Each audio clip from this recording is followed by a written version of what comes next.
اور وہ فٹافٹ بتا دیتے ہیں کہ تم یہ کھا کر کے آئے ہو اور تمہارے گھر میں تمہارے اتنے بھائی ہیں، آج تمہارے گھر میں یہ پکا تھا، تمہارا دروازہ پچھم کی طرف ہے یا پورب کی طرف ہے، اور تمہارے آنگن میں یہ پیڑ لگا ہوا ہے اور وہ لگا ہوا ہے. یعنی غیب کی بے شمار باتیں بتلانے لگتے ہیں، اور سامنے والا یہ سمجھتا ہے کہ ارے یہ تو بغیر بتائے ہوئے سب جان لیتے ہیں، مرض کو بغیر بتائے ہوئے انہوں نے جان لیا، اور ہمارے گھر کے حالات، نجی حالات جان لیے، اور سمجھتے ہیں کہ بابا بڑے پہنچے ہوئے ہیں. معاملہ یہ ہے کہ یہ جنوں سے تعلقات رکھتے ہیں، اور پھر وہ جن ان کے پاس خبریں دیتے ہیں اور اس کی روشنی میں وہ لوگوں کو بتاتے ہیں. ایسے ہی لوگوں کو کاہن کہا جاتا ہے. حدیث میں آیا کہ جو کاہنوں کے پاس جائے اس کی 40 دن کی نمازیں قبول نہیں ہوتی ہیں.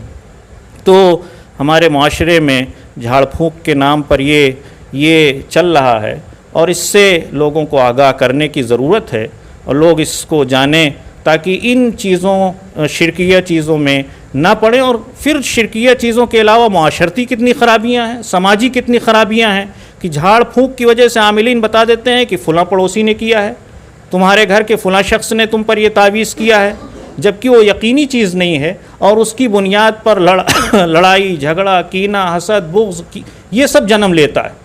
بسا اوقات قتل تک کی نوبت آ جاتی ہے. آپ نے سنا ہوگا کہ پرتاپ گڑھ میں بہت پہلے ایک عالم دین کا مرڈر ہوا تھا اور ان کو قتل کر دیا گیا تھا، اور وہ معاملہ اسی جھاڑ پھونک کا تھا. اور سماج میں بھی بسا اوقات لوگوں میں گولیاں چل جاتی ہیں، لڑائیاں چل جاتی ہیں، اور لوگ ایک دوسرے کے دشمن ہو جاتے ہیں. کتنے گھر اجڑ گئے، کتنے خاندان اجڑ گئے، کتنے رشتے ٹوٹ گئے عاملوں کی اس غلط خبر دینے کی وجہ سے. تو سماجی بھی بے شمار خرابیاں ہیں. اس وجہ سے اس میں جو ابتلاء عام چل رہا ہے کہ سبھی اس میں مبتلا ہیں، اس سے احتیاط کی ضرورت ہے، اور صحیح عاملوں کے پاس جو ان چیزوں کو نہ کرتے ہوں، لوگوں کو گمراہ نہ کرتے ہوں، ان کے پاس جانے کی ضرورت ہے.